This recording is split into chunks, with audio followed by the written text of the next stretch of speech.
Documentaire sur l'affaire Pogba, une diffusion alors que le procès a débuté depuis mardi au tribunal correctionnel de Paris, un procès donc sans Paul Pogba qui a choisi de ne pas assister à l'audience et même si légalement rien ne l'oblige à assister donc au procès, cette absence vous surprend-elle? Est-ce que vous êtes surpris ou pas? Non spécialement, mais je pense que c'est lourd. Il y a votre frère sur le banc des prévenus, il y a vos amis d'enfance qui sont là, qui sont accusés. Je pense que c'est lourd. Les procès, c'est jamais anodin, quelle que soit l'affaire. Donc ça me surprend pas qu'il veuille se protéger, qu'il pense éventuellement à son retour dans le foot. On sait qu'en plus, il peut revenir dès mars, donc il a peut-être une priorité de terrain pour l'instant. L'envie de savoir, non? L'envie d'être confronté, l'envie de... Il est connecté à... Après, pour la manifestation de la vérité, comme on dit dans la justice, ce serait peut-être mieux qu'il soit là. Oui, éventuellement.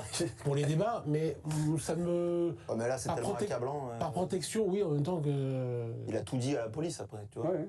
Non, mais au-delà du fait qu'on n'est pas surpris, on peut même dire que... Enfin, moi, en tout cas, je suis compréhensif. Moi, à sa place, j'y serais pas allé non plus. C'est tellement embarrassant, c'est tellement gênant, c'est plus que ça, même c'est un environnement toxique pour lui, parce que c'est tous ses amis avec qui il a grandi, forcément avec qui il a des liens forts. On sent en plus dans les comptes rendus de l'affaire qu'il garde quand même des liens avec eux. Il peut pas arrêter de les aimer, mais c'est quand même eux qui lui ont fait ça, et ça doit être terrible pour lui. Le premier jour s'épargner ça, c'est normal. Le premier jour du procès, c'était mardi dernier, il y a l'avocat de Machikour K, qui est, ce Machikour K, c'est l'un des accusés, des 6 accusés, on peut les appeler les pieds nickelés, hein, voilà. Maître Leberquier nous dit, nous avons appris hier lundi, donc on était mardi dernier, lundi seulement, par mail que Paul Pogba ne serait pas présent à son procès. Cela me paraît difficile de dire que c'est une réponse spontanée sous l'aide de sa part. On ne connaît absolument pas la raison de son absence, si ce n'est qu'il ne souhaite pas venir et qu'il est à l'étranger en tout état de cause. Il m'apparaît qu'au minimum, Paul Pogba pourrait venir en sachant qu'il est l'auteur de dépôt de plainte. Il est parfaitement indispensable qu'il soit présent. C'est ce qu'a indiqué donc sa partie. Non, aussi, on oublie quand même, parce que vous dites qu'il a tout raconté à la police, mais normalement, les avocats des prévenus ont quand même le droit de lui poser des questions. Ça me semble être le fonctionnement normal d'un procès. Il est quand même partie civile, il est quand même victime, il est quand même plaignant. Arrive un moment, sa présence au tribunal était quand même souhaitable pour la mise à jour de la vérité. C'est quand même à ça que sert un procès. Donc bon, on peut me raconter ce qu'on a envie. Tu peux comprendre qu'il a envie de se Oui, non, mais alors je pense que c'est plus large que ça, parce que c'est toujours quelqu'un qui a eu un problème avec le regard des autres. Moi, je me souviens qu'en équipe de France, ils nous l'ont planqué pendant des années. On ne l'a pas vu, en fait, entre le Brésil et la Russie, hein, quasi. On ne l'a jamais vu en presse. Jamais il est venu en presse. Tu le sais très bien. C'est un match à Rennes. Non, il est venu 2 fois en Russie. Oui, parlez pas sous le contrôle de Damien. Non, mais si, parce qu'il était avec moi, il sait très bien. Non, il est venu 2 fois aussi. Ça, c'est les médias. Parce que sur les réseaux sociaux de l'équipe de France, il était tous les jours. Exactement. Mais en tout cas, il avait un problème avec le regard des autres. Il avait un problème avec les questions des journalistes. Alors ça, et là, quelque part, là, je vais dans votre sens.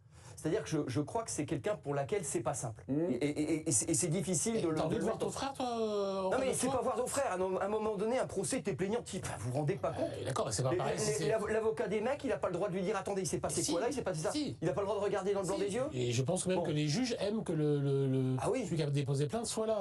Pour eux, les juges, parce qu'on parlait de la police, Hugo parlait de la police, les juges, eux, c'est pas leur temps. Leur temps, c'est la justice, c'est pas la police. Eux, ils aiment bien que tout le monde soit là. Donc, c'est entre guillemets, c'est un peu un but contre son camp pour Paul Pogba. Mais après, on le comprend humainement. Je sais pas, c'est traumatisant ce qui arrive, non? Oui. Je te sens un peu sans cœur dans cette affaire. Non, sans cœur. C'est pas une victime comme les autres, c'est une victime qui subit aussi une emprise affective. Non, mais il n'y a pas de victimes comme les autres. Il y a les victimes, il y a les plaignants, il y a les... Non, mais attendez, on va pas commencer à faire des étages entre ceux qui sont... Je veux dire... Non, mais là, il y a tous ses potes d'enfance en face. Oui, je sais qu'il y a ses potes d'enfance. Il y en a sans doute 2, 3 qui vont finir en prison, d'après le compte-rendu qu'on a pu lire dans l'équipe. Mais ils risquent la prison. S'ils y ont droit, mais on va pas faire ça à la légère. Donc on doit avoir des conditions normales. J'ai un extrait à vous montrer du doc de Sébastien Tarago et de Jules Burossa. La parole est donnée à maître Steve Ruben, avocat de l'un des accusés. Il défend Mamadou, l'ex-assistant de Paul Pogba. Écoutez, peut-être ça peut nous faire comprendre le pourquoi il est absent de ces audiences. Il a beaucoup menti, Paul Pogba, au cours de l'instruction? Lorsqu'il dénonce ces faits, je pense qu'il a eu peur. Il a eu extrêmement peur si les faits qu'il a dénoncés sont exacts. Mais j'ai l'impression que, vu les auditions qui ont été faites dans le dossier, ça me semble exact. Est-ce qu'il a menti? J'en sais rien, mais en tout cas, on a eu l'occasion de pointer des contradictions qui sont sérieuses, notamment, par exemple, sur le fait qu'il a été, durant un certain temps, l'employeur, il faut le dire ainsi, l'employeur de celui que je défends. Et nous sommes en réflexion aujourd'hui. pour évidemment déposer soit une plainte pénale, soit une saisine d'une juridiction compétente pour cela, pour qu'il se fasse reconnaître de ses droits. Il souhaite en gros attaquer potentiellement Paul Pogba. C'est un sujet. On serait parfaitement recevable aujourd'hui à poursuivre Paul Pogba pour, par exemple, le travail dissimulé. Voilà, du travail dissimulé avec des contrats qui sont faits, on va dire, un peu à la va-vite, où je te tape dans la main, je te donne 200 000, 300 000, parce que ce sont des sommes comme ça, importantes. Paul Pogba a-t-il peur encore pour sa vie? Je me suis posé la question, on peut le penser. J'ai suivi moi-même donc le procès toute la semaine dernière. La semaine dernière, il y avait Rouge Danka, présenté comme le cerveau de l'affaire. Je dis bien le cerveau. Quand on a dit très peu à la barre du tribunal de Paris, Rouge Danka a confirmé avoir toujours peur, encore peur pour sa vie. Alors, il en a très très peu dit à la barre, il marmonnait, voilà, et il dit à un moment, il a déclaré qu'il y a pire que sa situation, parce que c'est le seul des 6 prévenus à être en prison. Il y a pire que la prison, c'est qu'il y a la mort. Et là, on a l'impression que les 2 Golgoth qui ont été je sais pas, manipulés, engagés pour menacer, ou appelés éventuellement par lui, mais ça, voilà. Ça, on sait pas. Non, mais justement, on ne le sait pas. Mais on fait déborder l'affaire. J'ai l'impression qu'il y a une peur qui s'installe à la barre et les gens ne parlent pas. C'est ce que disait Dominique, on est à un pas du grand banditisme. Hein. C'est-à-dire, si on parle de 13 millions d'euros, vous pensez bien, puisque c'était la somme qui lui a été réclamée. T'es pas un pas. Tu l'as franchi. Ouais, non, mais voilà, non, mais si tu parles de 13 millions d'euros, t'es quand même dans des sommes qui, effectivement, font que ce genre de truc arrive. J'espère que ce genre de procès sert à ce que la peur change de camp. J'espère quand même que c'est pas aux gens qui portent plainte d'avoir peur pour leur vie au quotidien, quoi. Sinon, on fait plus rien. Vous voyez, Rafaela Pimenta, son agent, elle devait se porter partie civile, elle ne s'est pas portée partie civile. Voilà. 2-3 petits détails comme ça qui me font dire que la plainte de Pogba suffit aussi. Ou peut-être, oui.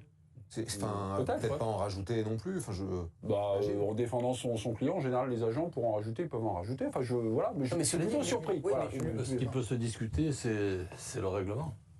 Dans le sens qu'à partir du moment où tu portes plainte, moi je pensais qu'on avait l'obligation d'aller justement répondre aux éventuelles questions qui pouvaient être posées. S'il est convoqué. Et donc à partir du moment où il n'a pas cette obligation, on peut comprendre qu'il n'y aille pas. Oui, tout à fait. Ok. Camille, vous avez 2-3 petites choses à nous apprendre sur cette affaire, sur ce dossier, sur ce débat, sur... Ah oui. Pas tout de suite. On ne s'est pas compris, hein. Non. On passe à Luis Enrique.